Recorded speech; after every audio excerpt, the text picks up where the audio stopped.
Hello, my beautiful people. Welcome again. This is Soul Connections Part 2. I'm going to continue on from where I left off. I'm going to pay attention to myself, reading too quickly. So you have time to soak this all up as we go, because it is a lot of information. So before I get into I almost got sucked in people into getting sidetracked into stories because I do want to give you some personal stories because that helps, to all become more relatable. Everybody has a story, and I could really go like way too deep into each of them, but I'm not going to because I want to give you like at least two or three. So this is how it goes in terms of my deepest life lessons.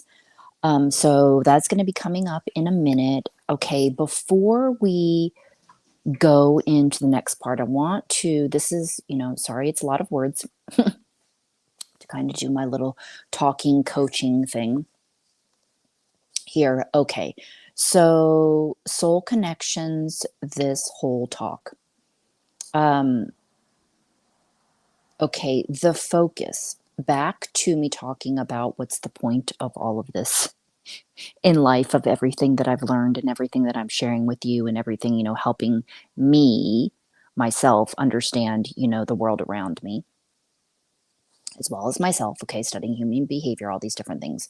Okay, so back to the point, me talking about, for lack of a better word, because everybody uses it and I try to rebel, back to being our authentic selves. Okay, so soul connections are going to help us if you look at it like that. So the point in terms of our personal growth and refining us is to help bring out our truest essence, right? I didn't talk about this that much in the first one. I kind of read some different areas, but I didn't say it like this. To bring out our truest essence, to live out our calling, right? For the betterment of humankind. For example, if you feel there are injustices out there or all these different horrible things going on in the world, do you feel called to serve in those areas? And I'm bringing it up to you because this is what has to do with our calling. And if you or a person is not religious or doesn't believe in anything, we'll just say, right? Not spiritual, not religious, not anything. This might not resonate with you. But for what I will say is everybody has one, but not everybody finds it. Okay. So for me, myself, I could not walk around here in life and enjoy my beautiful life in all of its aspects of abundance and just sit here and watch these things go on or know that they're going on, especially like human sex trafficking, all these different things going on with children, and these things that have been going on for a very long time. It doesn't mean, okay, whatever, it's not my kid, it's not happening around me, I'll just stay out of it. I am a person who cannot do that. So I've always known since I was about 14, I was going to be involved in some sort of empowerment. I just thought it was going to be specifically with teens. And now it's kind of evolved in different facets, different, if you want to say, audiences or whatever the issues or the challenges are. Okay. So our soul connection, so I just wanted to say that part is basically, are you willing to heed the call and find out what that is? And also, as spiritual life coach, I'm the person to help with this. People don't know what the heck, or even think it's even a big deal, is starting with writing a list of all the things that have ever meant anything to you, and stop at the one that makes you cry. Perhaps it's special needs, perhaps it's kids specific, perhaps it's, from your own, it's only something you can uniquely offer. Maybe it comes from abuse. Maybe it's in particular, like your parents did drugs, and now from what you went to, you can give back in that way. Okay. And some people can make money and a living from serving, right? And doing these sorts of things. So many creative avenues now. So believing in yourself, are you willing to heed this call? Okay. So also what I want to say before we start the section is that I feel like I failed to mention this. And the reason I'm bringing it up because veterans and first responders have always held a soft spot in my heart. Well, first responders more recently, I would say past 5 years, especially when I had heard about the increasing rates of suicide. Okay. So I had to mention this because I still listen to, obviously, I'm listening to podcasts. Not a lot of them, but there's a few ones that I listen to, and it was basically about a veteran who had taken his life. I was like, okay, great, another one, right? 21, I think it's 21 a day. So I walked away from that episode. While it was really a lot about this guy's experiences, kind of like asking for help when he was in low moments of life and not having a job, not holding a job. And he was talking about kind of like going to the dark side and not really knowing who he was asking for help. That's what was going on. But why I wanted to bring this up in the soul connection. So this guest's best friend took his life. And this is in reference to making judgments on people who do this, right? Because again, like I said, culturally, I could write this list of all these things that we've been doing in life just because that's what people say, that's what we do. I'm sorry for your loss. Like that sort of comment, I'm not saying that that's bad. I just feel like what I've learned now, because I had heard people say too that, oh, they're always with us, that they are always with us in our hearts, but there's something in our minds. It's an illusion that we create, that we think that we've lost something, right? Because we can't see their physical body. I don't know if you can hear this loudness outside, so I'm going to close it. So what I wanted to say is no judgment on anybody, is that because everybody loves to talk about basically how selfish the person was, that they took their life, and that, okay, so that's that part. But basically in this guy's story, one of the reasons he took his own life, his friend found out, is that he felt that the system failed him. Okay. And he was a veteran. So for those of you that aren't veterans and don't know much about their stories and kind of the lack of care or how long it takes for them to get lack of care, that's what's one of the very disappointing things of our country. Okay. And there's not just one story, there's probably thousands of stories, and about homeless veterans. So the example of why I wanted to bring that up is judging somebody that, for example, for him, he was in he had said it was building up for a very long time. And basically, I've heard this before. Another veteran that also took his life, and he actually put his letter on Facebook or LinkedIn or something, and basically, was telling his family, I'm sorry, but I haven't been able to sleep for months. I have he had PTSD. He had all these sorts of issues, and he actually did try to get help, and nothing was working for him. So I really wanted to post that and share it, but I didn't. But I thought that was really just profound because nobody does that in media, you know? No, nobody shares like things like that. And that was wild that he shared that, his letter on there, and to his family, and thank you.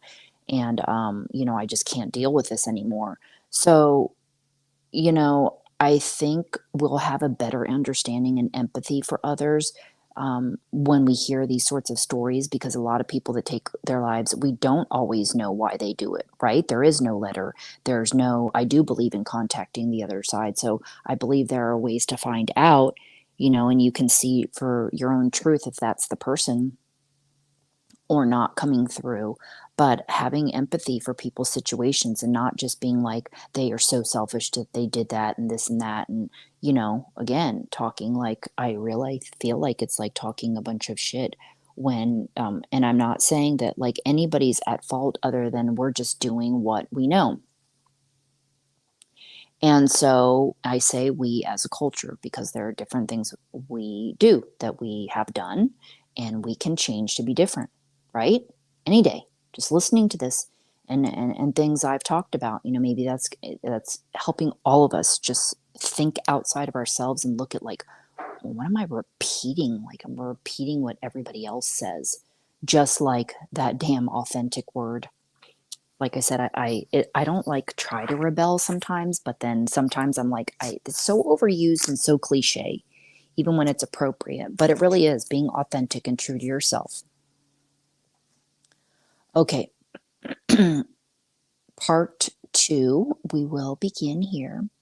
And the last part I talked about is the agreements that bring attention to our strengths as well as our limitations, okay? And they help with our resolved and unresolved hurts. So these agreements help explain why there are no accidents, coincidences, or randomness in our events, experiences, and encounters we have with other people. They help us realize that no matter whether the relationships are positive or negative, they're actually a part of our life chart, and they present endless opportunities for us to transform our limitations and transcend our emotional hurts. Okay, I think also this is fascinating, people, because when you're first learning in life, unless you are really super conscious, you're not really thinking about this kind of stuff. I feel like I was just in lots of states of just I didn't really look at relationships like, what's the function? Like, what's the point? Like, why would I want to be in a committed relationship? Like, why would I want to do this and that and whatever?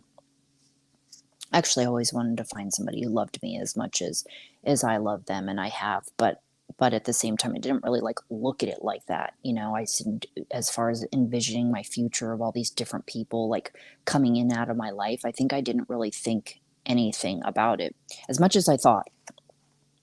So I never really thought even into the value of, I don't know, it's hard to explain because you're just think so differently when you're younger. Okay. The purpose of soul agreements is to serve as the motivation for us to develop our divine potential and to teach us to live our lives authentically, meaning to live in alignment with our soul's purpose, to adhere to our core values, and to function within our chosen inherent personality traits. Okay, this is what awakens our potential and makes us possible to make sense from our experiences and relationships, to see the similarities and the differences between ourselves and others. That's what's called mirroring, like how we mirror each other. If you take a look, right? How are you similar? How are you similar? How are you different? This helps us heal past memories, redirect our lives to what's important, and help us express our untapped creativity. Okay, it creates the foundation for us to call back the source of our physical, emotional, and spiritual power that's necessary to free us from the fears and insecurities we acquire as a result of our conditioning.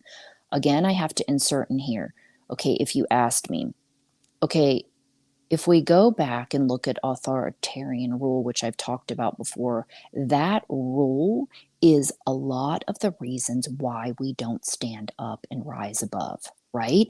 So so many different aspects, so many different examples and things in history that I don't know tons about. But what I do know is our recent thing with the pandemic and being forced to do different things, which could lead me to another show I'm not going to talk about right now. But it's another part is, are we going to let them, right? Are we going to let them take our power? Are we going to let them control us? Looking at it like that, right? Are we going to let them? Are you going to do anything, right? Are you going to bend over and grab your ankles? No, I am not. Yes, I have paid for some things like an almost $7 fancy coffee drink that I could made of it at home. I refuse to do that on a daily basis, but I'm going to admit that I have done that. But moving forward, I try to not do that, even though it's still about $5. Okay, so this is again a part of it. It's when our government and our system, which people are finding out a lot about, the different things, injustices, a lot of things that can make me very angry inside of myself. But then I do see progress in some areas where I'm like, okay, thank you. In my lifetime, I'm seeing something. So when we grow or I would say grow our balls, grab our innate power inside of ourselves, we will have the strength to rise above and stand up for these things. And don't have to wait till it's something happening to you specifically or somebody you know, people. Okay? There's different ways you can do activism and protest, just like having a podcast. So soul agreements are going to guide us to be in the right place at the right time with the right people, right? They're going to come into our lives.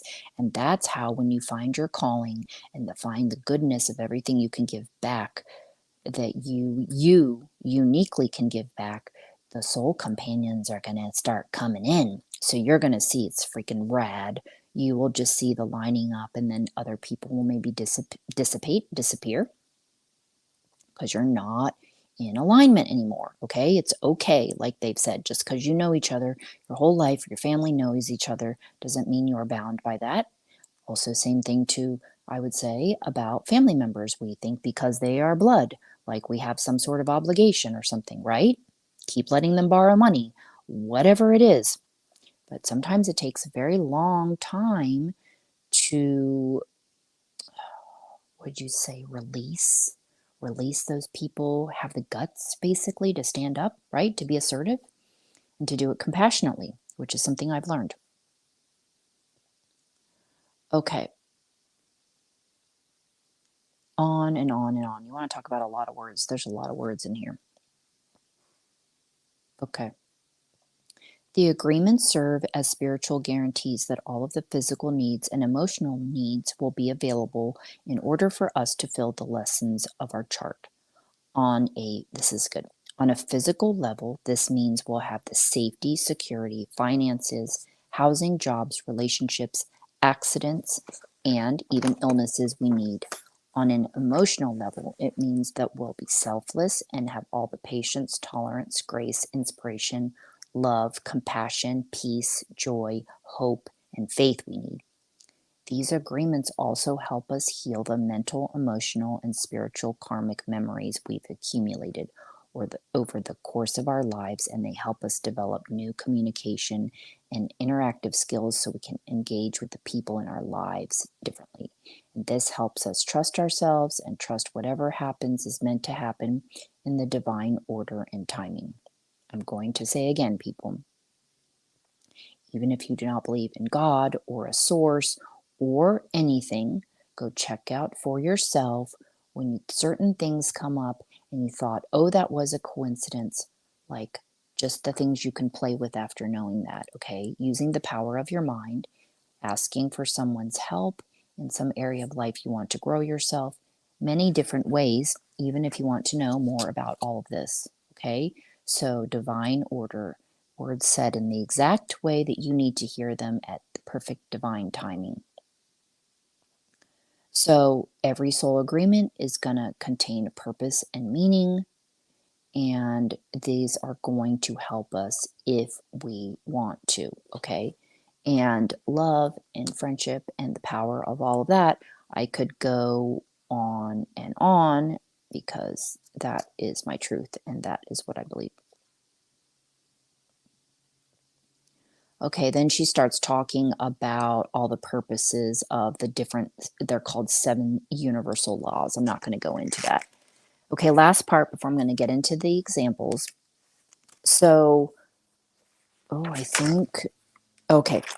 A part, though, of the purposes, which basically she says everything that I just said, is, okay, defining the role that people will play in our life lessons, energetically attracting the people who are part of the way we choose to learn those lessons, define the role we play in other people's life lessons and how they differ and are similar, teach us that our earthly incarnation is to help each other, and then connect us with our soul values, our philosophy, what we believe, and how we conduct our lives. Okay? These relationships, and the relationships associated with them, right? The relationships and the soul agreements help us remember our soul's purpose by encouraging us to find meaning in our actions, and then act on what we learn. Okay.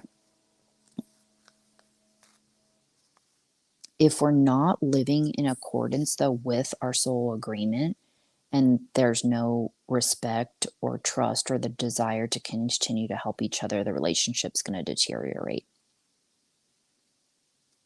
Although we have everything we need within us to fulfill our agreements, we aren't provided with everything we want. We learn we want what we want through our interactions. And sometimes that means having soul agreements that are supportive and loving, and some that are confusing, that push us to move beyond our limitations. Okay, that was a lot. Okay, so the examples, this is good. This is good and fun. I think that you'll like this. Okay, so, sorry. Okay, I needed a drink.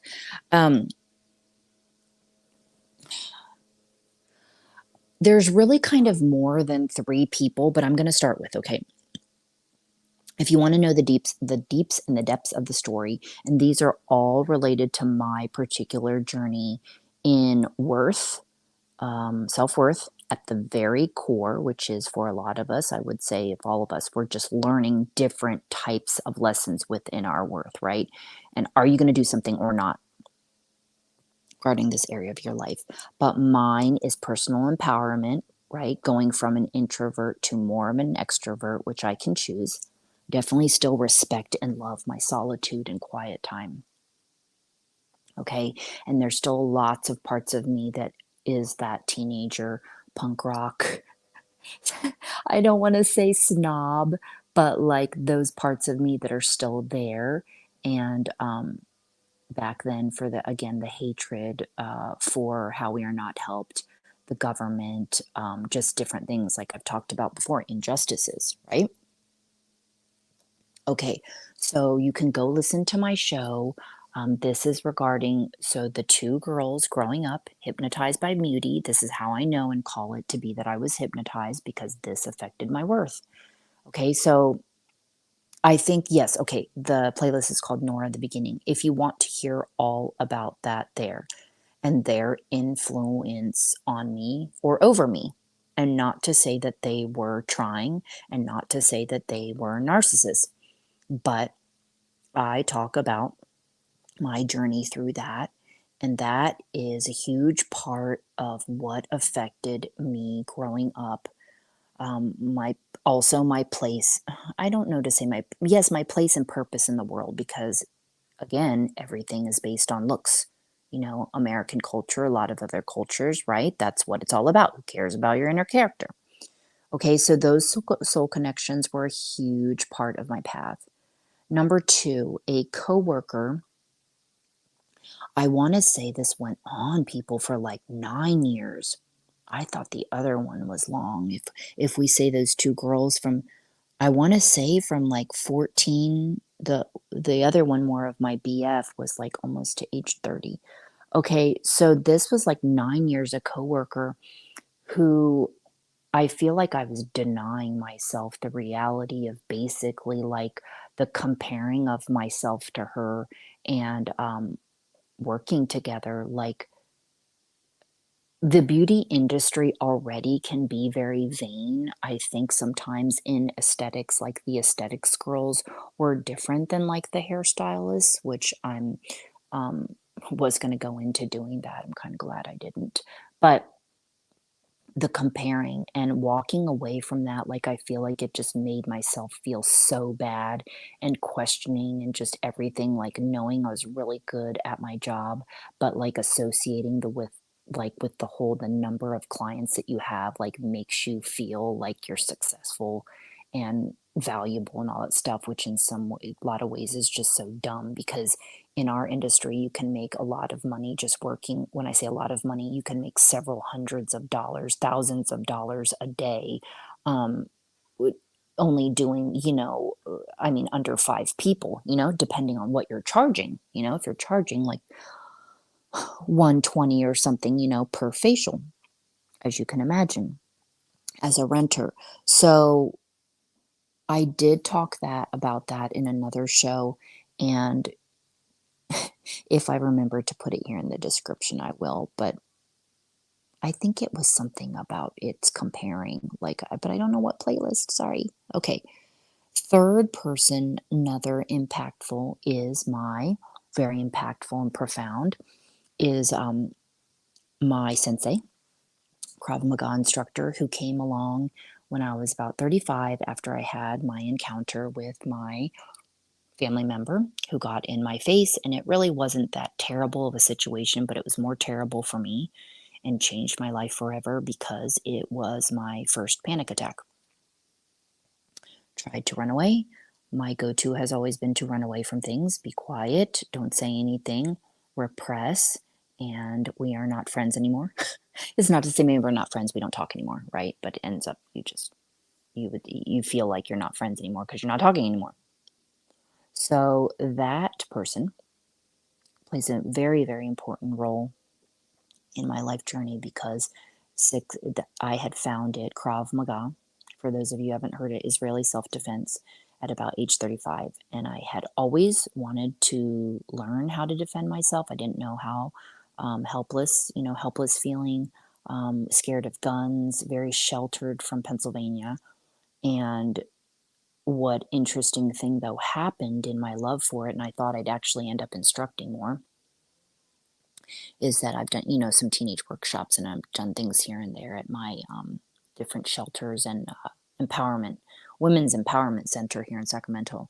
Um, is that I feel like I learned it backwards. Like I learned all the physical and I was like, okay, I'm good, feel strong. I got this. I don't have to learn 300 moves, even though I did, but, to beat ass and feel strong. But I didn't have any verbal skills. So I was so shy. I was the person, right? Walking on the street. Somebody comes up to me, I don't make eye contact. Different things. I just was still shy. It's like, okay, this is interesting. So, people approaching me, just different things, okay? Homeless. Um, so I started learning about verbal assertiveness, and I learned online from one of my mentors, and he is actually a specialist in narcissistic abuse. And I got really heavily into learning about that and connecting that with my mom. And his name, I will plug him. His name is Richard Grannon because he's so excellent. He's had many relationships with his girlfriends in the past, and so with narcissism. And he is a Spartan life coach from England. And he's traveling all over normally, but he's speaking, and he has an old series that I think he still left the website up. It's called streetfightsecrets.com.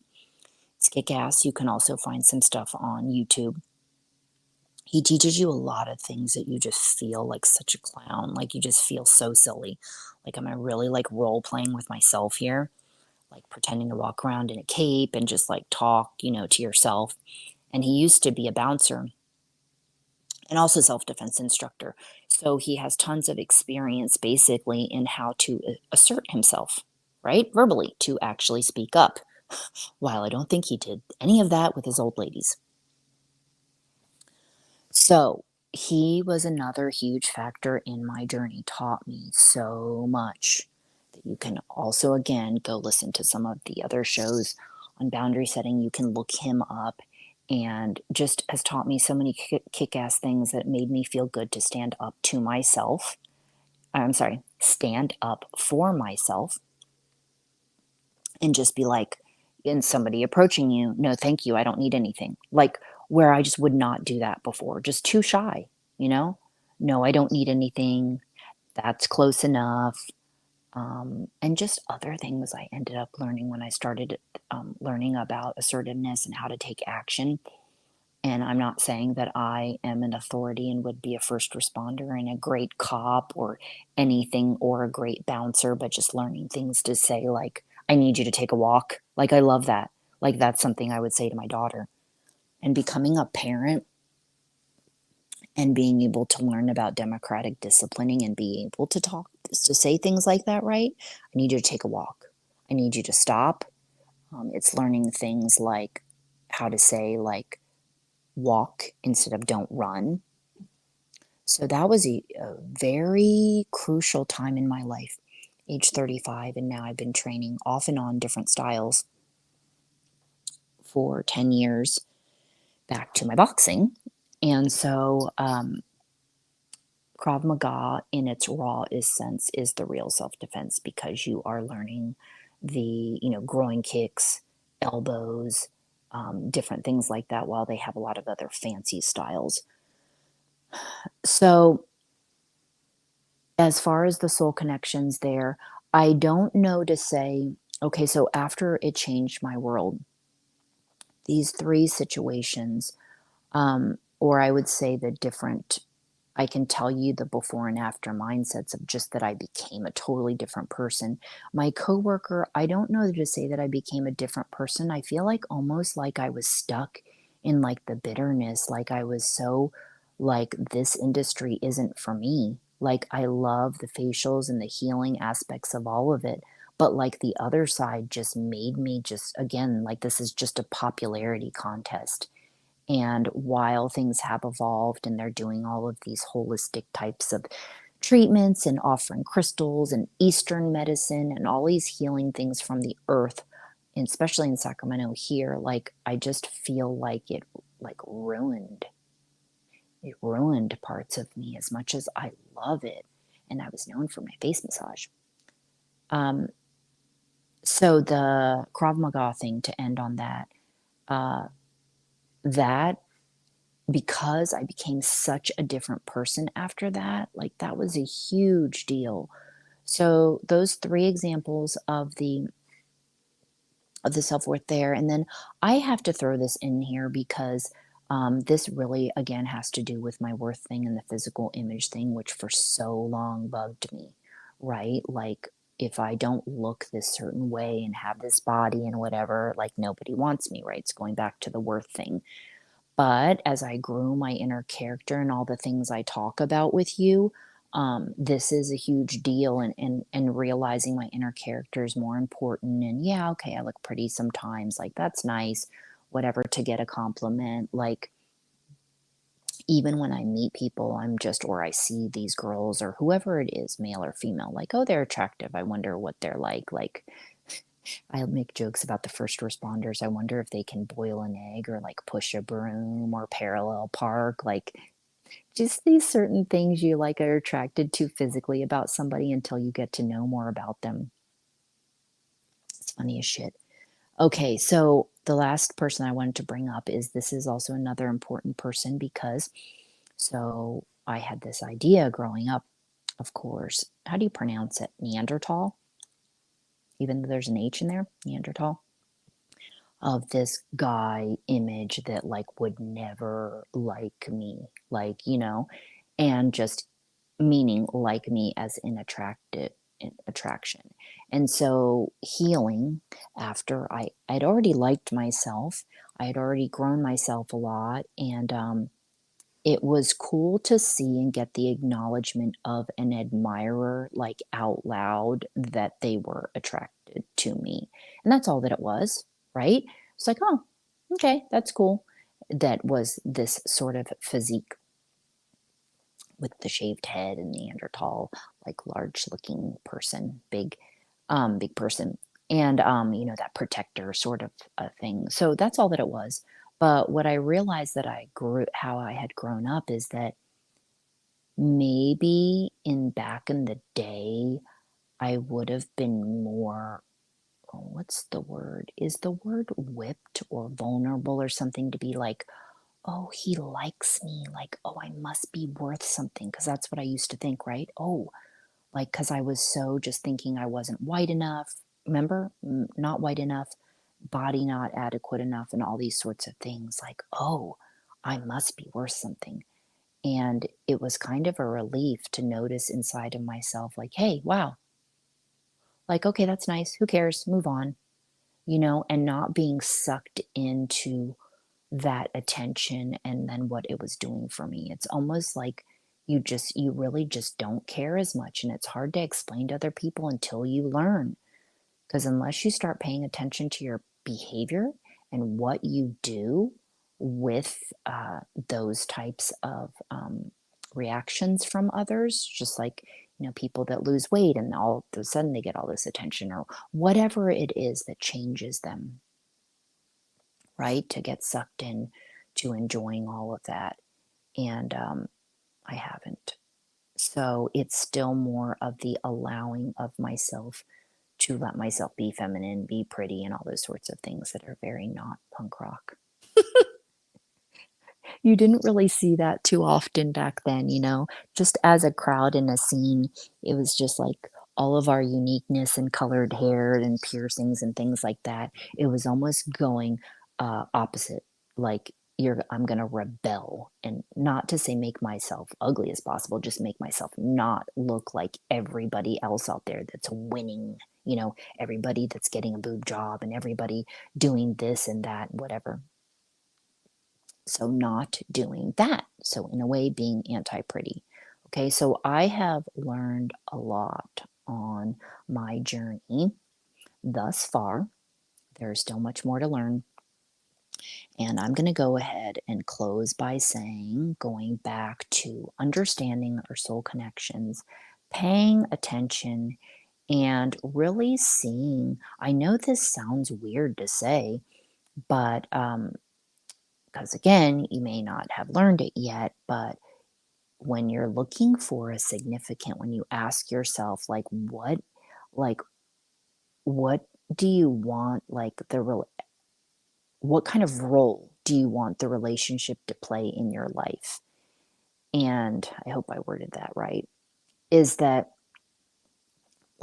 there's a lot of people, right, that are, we want to say, like, looking for love, which I'm going to say refer to my hunting for love episode, that it has to reside inside first, is that all these relationships around you, when you look at them as an adult, and it's like, okay, are they adding to your life? Are they subtracting from your life? What are the positives? What are the negatives? You can learn from them. And then when you actually see and you step back, even when it comes to the whole like friends thing, you thought you were a friend, they were a friend. It's like, well, it seems like now I'm not working at that place anymore. So it seems to be, and I'm the only one efforting, texting them or calling them, like, maybe that was called just a friend out of convenience, right? Or a work friend. And me learning that was a really big eye opener too. Because sometimes in the work environment, right, you get really close with people and you might even consider them a real friend according to your list. But then you step back and you see, and then you're like, wow, maybe not. And you don't have to talk every day, people. I'm not saying that, but you thought you got a different impression. So I had to learn very much in life. Not a lot of people care about relationships as much as I do, and that's okay. And I have to learn to live and deal with that. But I'm going to still kind of continue to be who I am and to be whatever it is to hold space for people that need it. Okay? So, ending with saying, I was going to do an episode on this, but I think I can just end it and plug it in here by saying, very much so, I believe now my dad was very correct in saying, and I've believed this for a while now, that you will be lucky to count on one hand the friends you have in your life, right? You're lucky. You are lucky if you can count the friends you have on one hand. Said a little bit differently. And things that his dad said, which neither one of them are very social people growing up in West Virginia, but it sounds really depressing and negative to say things like that, or don't put much into friendships and don't put much into people because they'll disappoint you. But there is a lot of truth to that. And the bottom line, people, comes down to, we talked about all these soul connections, is just, I feel like a lot of it's don't put so much into people and focusing on what they're thinking, doing, saying, what they think about you, everything you have heard people say in history, and elders and mentors and all these greats that have said, and or people, that have given advice. And it all comes down to, if you were the person that was raised to believe our relationships in general are just, what's the word, a focus. just like finding the one and getting married and having kids and all that stuff. The focus on the relationships. I'm not saying to focus on them and be your whole world. I'm saying that these different soul connections that we have, they're going to vary in different levels. You know, some of them will be very, like we said, like it's a soul connection, even if it's brief, right? You met in life. Some people stay for a while, right? Season, a very specific reason, or stay forever with you. I mean, stay in your life, be active in your life, care about what you're doing, and be there for you, okay? Sometimes I feel like I have been a better friend to some people than others, but that's according to me, right? I don't know. Maybe that's being egotistical. I don't know. I just have observed myself enough to know, like, it seems like I'm overexerting. I'm the one putting in all of the energy. And even though I love to do it, it's really all me. Okay. So let's walk away from this two parts. Part one and two, just I brought some awareness to you in regards to paying attention to who you are surrounded by and who you want to surround yourself with. Okay. Sometimes, too, give an example. I don't really like it that, oh, because I want to go somewhere, I'm just going to call up whoever it is and invite them or whatever to do stuff. I don't want it to be like that. I want it to be like I genuinely like want to be in around and genuinely want to be around who I want to be and I enjoy. I don't want to just pick some random person, you know, from my phone, like, oh, whatever, I'll just ask them. Even though I feel like in moments of desperation, I need to do that, but I don't want to do that.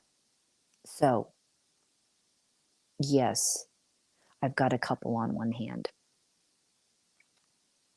Okay, so thank you so much for checking this video out, and I hope it provided, as always, like I say, some useful information. And don't forget, people, I'm on Spotify and Pandora. That's kind of like where I started initially, and those were all audio shows, and those are variety shows.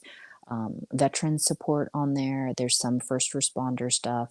Definitely music artists. Those are exciting. Henry Rollins and Ian MacKaye, who were some of my influences growing up in the punk rock world, and some other different things in there. So check it out. Okay, Spotify and Pandora. It's Rock Your Life with Nora Finch. And thank you so much for listening. And I will talk to you in the next video.